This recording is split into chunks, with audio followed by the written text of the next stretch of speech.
يا أيها الذين آمنوا كتب عليكم القصاص في القتلى الحر بالحر والعبد بالعبد والأنثى بالأنثى فمن عفي له من أخيه شيء فاتباع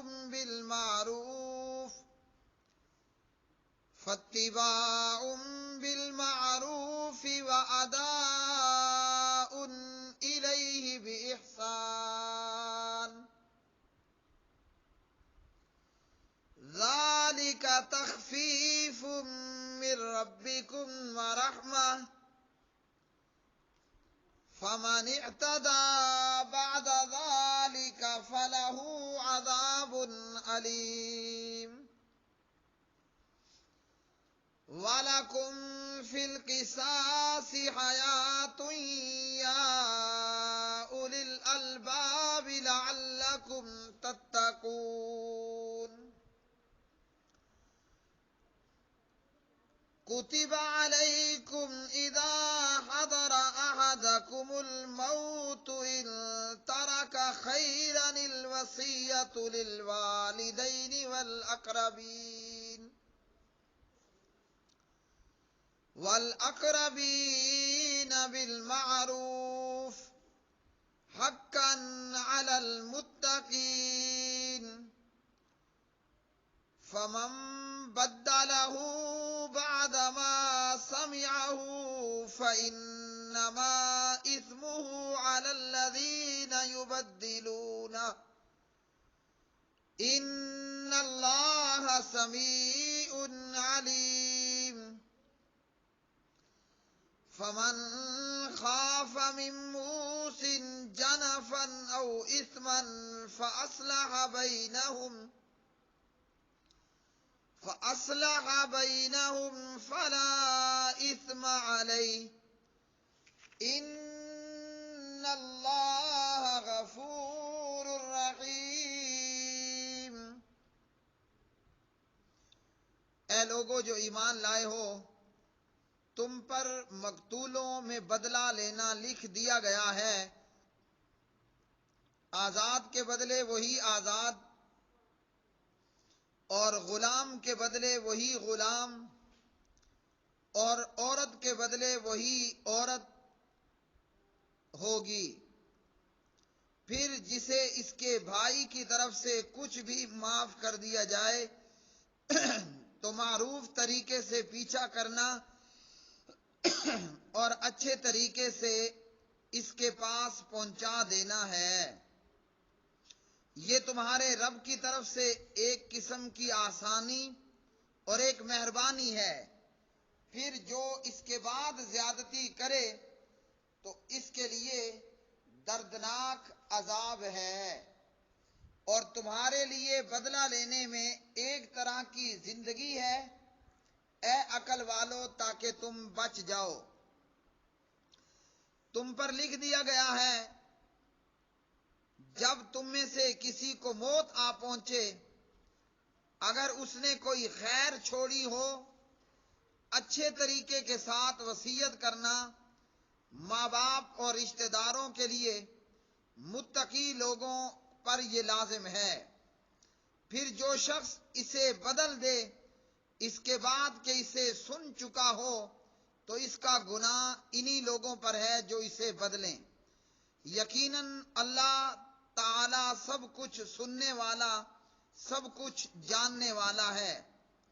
پھر جو شخص کسی وصیت کرنے والے سے کسی قسم کی طرفداری یا گناہ سے ڈرے، پس ان کے درمیان اصلاح کر دے تو اس پر کوئی گناہ نہیں۔ یقیناً اللہ تعالی بے حد بخشنے والا، نہایت رحم کرنے والا ہے۔ یا ایھا الذین، اے وہ لوگو جو آمنو ایمان لائے ہو، کتبہ لکھ دیا گیا، علیکم تم پر، القصاص برابر کا بدلہ لینا، فی القتلى مقتولوں میں، الحر آزاد بالحر بدلے آزاد کے، والعبد اور غلام بالعبد بدلے غلام کے، والانثى اور عورت بالانثى بدلے عورت کے۔ فمن پھر جو شخص کے اوفیا معاف کر دیا گیا لہو اسے، من اخیہ اس کے بھائی کی طرف سے، شیئن کچھ، فاتباع تو پیروی کرنی ہے، بالمعروف دستور کے موافق، واداء اور ادا کرنا ہے، الیہ اس کی طرف، باحسان اچھائی کے ساتھ، ذالک یہ تخفیف تخفیف ہے، من ربکم تمہارے رب کی طرف سے، ورحمہ اور رحمت ہے۔ فمن پھر جس شخص نے اعتدا زیادتی کی، بعد ذالک اس کے بعد، فلہو تو اس کے لیے، عذاب عذاب ہے، علیم نہایت دردناک۔ وَلَكُمْ اور تمہارے لیے، فی القصاص برابر کا بدلہ لینے میں، حیات زندگی ہے، یا اولی الالباب اے عقل مندو، لعلکم شاید کہ تم، تتقون بچو، یعنی قتل و غارت سے۔ کتبہ لکھ دیا گیا ہے، علیکم تم پر، اذا حضر جب آنے لگے، احدکم تمہارے ایک کو، الموت موت، ان ترکا اگر وہ چھوڑے جا رہا ہو، خیرن مال، الوصیہ وصیت کرنا، للوالدین والدین کے لیے، والاقربین اور قرابت داروں کے لیے، بالمعروف دستور کے موافق، حقاً حق ہے، علی المتقین متقیوں پر۔ فمن پھر جو شخص بدلہ بدل دے اس کو یعنی وصیت کو، بعد ما اس کے کہ سامعہ وہ سن چکا ہے اسے، فإنما تو صرف اسمہ اس کا گناہ، علی الذین انہی لوگوں پر ہے جو یبدلونہ بدلیں گے اس کو، ان اللہ بے شک اللہ تعالی، سمیع خوب سننے والا، علیم خوب جاننے والا ہے۔ فمن پھر جو شخص خافا خوف کرے، من موسن وصیت کرنے والے کی طرف سے، جانفن حق تلفی کا، او یا اسمن گناہ کا، فاصلح پھر وہ اصلاح کرا دے، بینہم ان کے درمیان، فلا تو نہیں ہے، اسما کوئی گناہ، علیہ اس پر، ان اللہ بے شک اللہ تعالی، سمیع خوب سننے والا، علیم جاننے والا ہے۔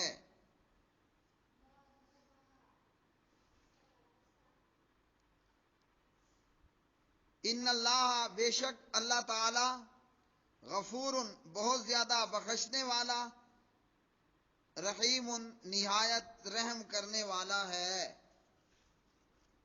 پیارے بھائیوں اور میری بہنوں، ان آیات بینات کے اندر اللہ سبحانہ و تعالی نے، ان آیات بینات کے اندر اللہ سبحانہ و تعالی نے مقتولین کا بدلہ لینا فرض کر دیا، کہ قاتل کو مقتول کے بدلے میں قتل کیا جائے گا۔ تو اللہ سبحانہ و تعالی نے یہاں فرمایا، آزاد قاتل کے بدلے وہی آزاد، اور غلام قاتل کے بدلے وہی غلام، اور قاتلہ عورت کے بدلے میں وہی قاتلہ عورت ہی قتل ہوگی۔ جبکہ جاہلیت کے اندر یہ ہوتا تھا، اگر ان کے کمزور قبیلے کی کوئی عورت کسی طاقتور قبیلے کے کسی مرد کو قتل کر دیتی، تو وہ قتل کرنے والی عورت کی بجائے اس قبیلے کے کسی بے گناہ مرد یا متعدد مردوں کو قتل کر دیتے۔ اسی طرح کمزور قبیلے کا کوئی غلام کسی زور آور قبیلے کے کسی آزاد آدمی کو قتل کر دیتا، تو وہ اس قاتل غلام کی جگہ اس قبیلے کے کسی بے گناہ آزاد ہی کو قتل کرنے پر اصرار کرتے۔ تو اللہ سبحانہ و تعالیٰ نے فرمایا کہ قتل کرنے والے کے بدلے میں اسی قاتل ہی کو قتل کیا جائے، کسی دوسرے کو نہیں۔ اب چاہے قاتل خواہ وہ آزاد ہو، غلام ہو یا پھر مرد ہو۔ اسی طرح اگر کوئی مسلمان کسی کافر کو قتل کر دے، اگر کوئی مسلمان کسی کافر کو قتل کر دے تو قصاص میں مسلمان کو قتل نہیں کیا جائے گا۔ پیارے نبی علیہ الصلوۃ والسلام نے اس کے تعلق سے ارشاد فرمایا، آپ صلی اللہ علیہ وسلم نے فرمایا کہ کسی مسلمان کو کافر کے بدلے میں قتل نہیں کیا جائے گا۔ اللہ یقتل مسلم بکافر، صحیح بخاری حدیث نمبر 6915 ہو۔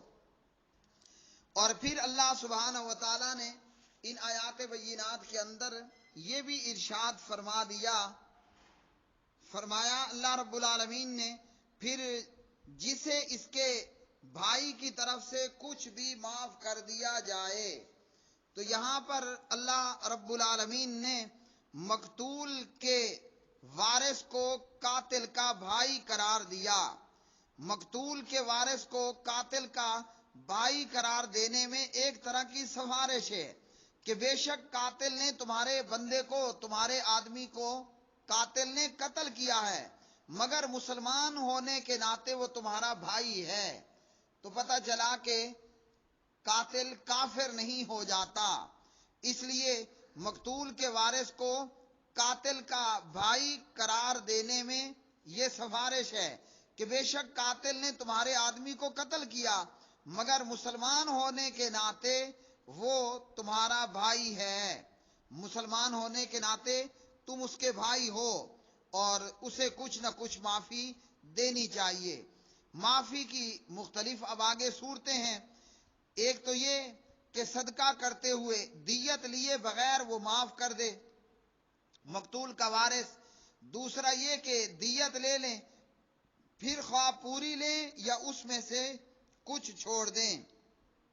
اگر وہ معاف کرتے ہوئے قصاص کی جگہ دیت قبول کر لیں تو ان پر لازم ہے کہ دیت کا تقاضا اچھے طریقے سے کریں، اور قاتل کے قبیلے والوں پر بھی لازم ہے کہ وہ اچھے طریقے سے دیت کو ادا کریں، اور استطاعت ہوتے ہوئے، طاقت ہوتے ہوئے دیت ادا نہ کرنا ظلم ہے۔ اور نبی علیہ الصلوۃ والسلام نے فرمایا کہ غنی کا دیر کرنا یہ ظلم ہے، صحیح بخاری حدیث نمبر 2287۔ تو یہاں اللہ رب العالمین نے مقتول کے وارث کو قاتل کا بھائی قرار دیا، بھائی کہا، اور اس سے یہ اشارہ ہوا کہ معافی تلافی اور معاف کرنے کو ترجیح دی جائے۔ اور اسی طرح ابن عباس رضی اللہ تعالی عنہما نے تخفیف من ربکم کے تعلق سے ارشاد فرمایا، ابن عباس رضی اللہ تعالی عنہما ارشاد فرماتے ہیں تخفیف من ربکم کے تعلق سے، فرمایا کہ بنی اسرائیل میں صرف قصاص تھا، دیت کوئی نہیں تھی۔ بنی اسرائیل کے اندر صرف قصاص تھا، دیت کوئی نہیں۔ اب اللہ رب العالمین نے تخفیف فرما کر دیت لینے کی بھی اجازت دے دی ہے، صحیح بخاری حدیث نمبر 4498۔ تخفیف من ربکم، یہ تمہارے رب کی طرف سے ایک قسم کی آسانی ہے۔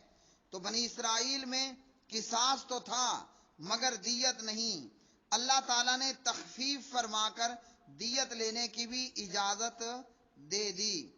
اور پھر اللہ رب العالمین نے فرمایا دیت لے کر بھی کوئی آدمی اگر قاتل کو قتل کرے تو اس کے تعلق سے پھر اللہ رب العالمین نے فرمایا کہ اس کے لیے دردناک عذاب ہے۔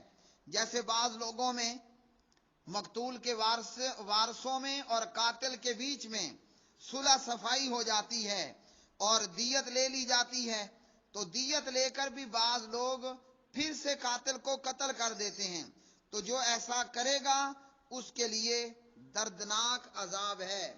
اور فرمایا اللہ رب العالمین نے تمہارے لیے بدلہ لینے میں ایک طرح کی زندگی ہے، بدلہ لینے میں قصاص میں زندگی ہے۔ اس کا مطلب یہ ہے کہ جب قاتل کو مقتول کے بدلے میں قتل کیا جائے گا تو معاشرے میں قتل و غارت گری کی روک تھام ہوگی.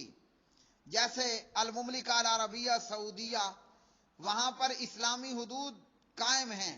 چور کا ہاتھ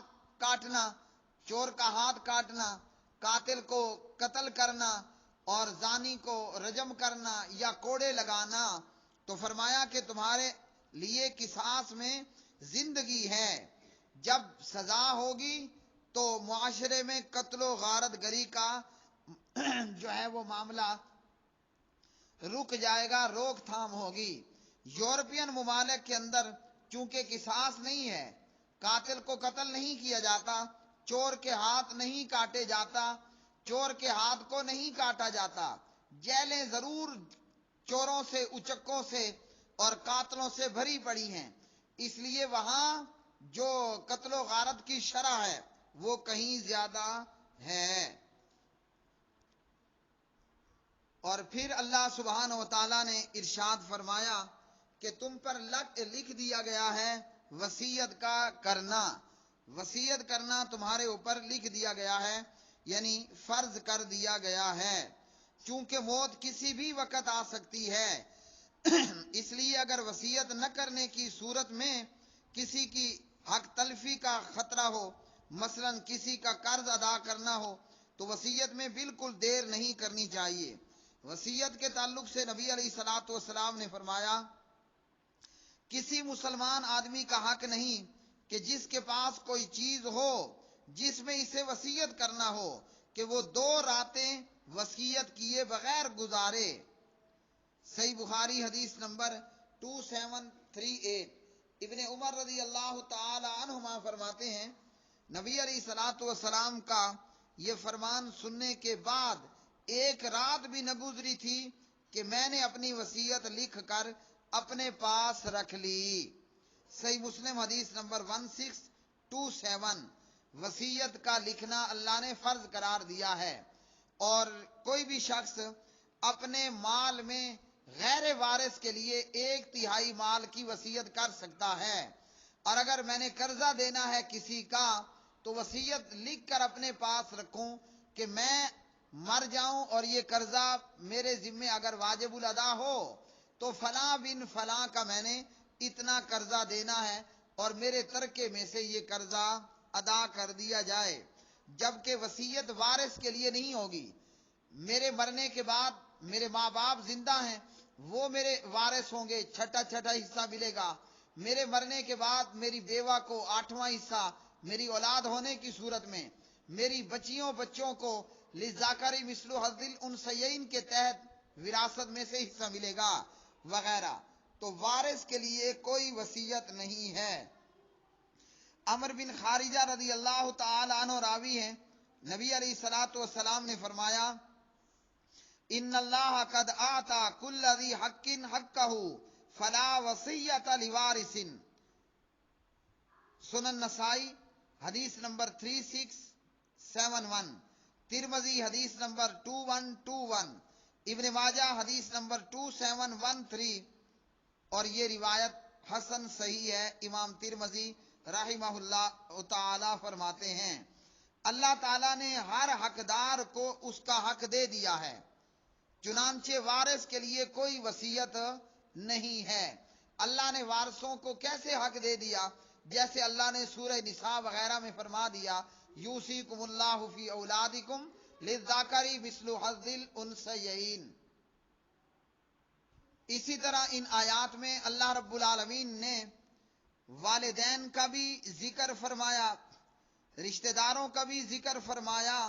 تو جب وارثوں کے حق میں وصیت جائز نہیں ہے تو والدین کا اور رشتہ داروں کا کیوں ذکر کیا گیا وصیت کے تعلق سے؟ کہ مرنے والے کے ماں باپ کو اس کی جو ہے وراثت میں سے چھٹا ملے گا. تو جب وارثوں کے لیے وصیت نہیں تو آیت میں والدین اور اقربین کا ذکر کیوں ہے؟ تو اس کا ایک جواب یہ ہے کہ یہ آیت یوصیکم اللہ فی اولادکم سورۃ النساء کی آیت نمبر 11 سے کے ساتھ منسوخ ہے. چنانچہ اب والدین اور اقربین کے حق میں وصیت جو ہے وہ نہیں ہوگی. اور والدین کا جو حصہ ہے ان کو وہ حصہ مل جائے گا۔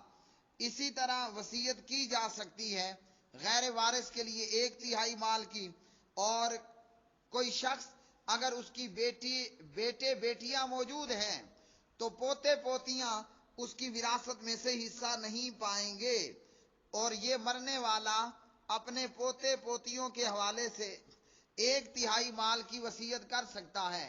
مثلا یہ کہ میں اپنے باپ کی زندگی میں مر گیا، میں محمد اقبال اگر اپنے باپ کی زندگی میں مر جاتا ہوں اور میرے باپ کی دوسری اولاد موجود ہے جاوید، زبیر وغیرہ کی صورت میں، اب اگر میں اپنے باپ کی زندگی میں مرا تو میری اولاد میرے باپ یعنی اپنے دادا کی وراثت میں ان کے لیے کوئی وراثت نہیں ہوگی، وراثت میں سے کوئی حصہ نہیں ہوگا۔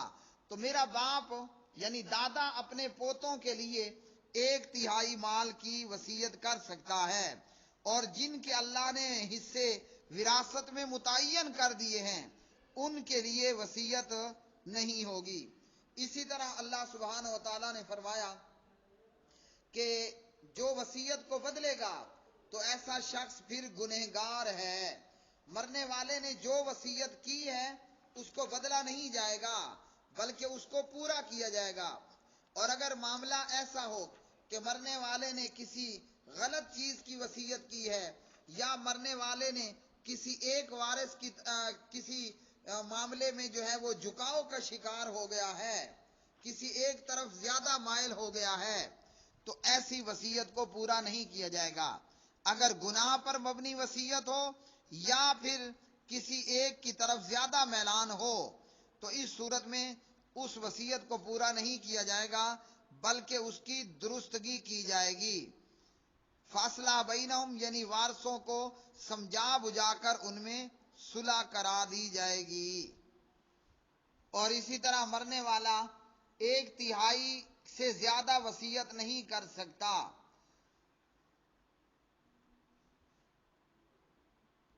صحیح بخاری حدیث نمبر 2742، مسلم حدیث نمبر 1628۔ وآخر دعوانا ان الحمد للہ رب العالمین۔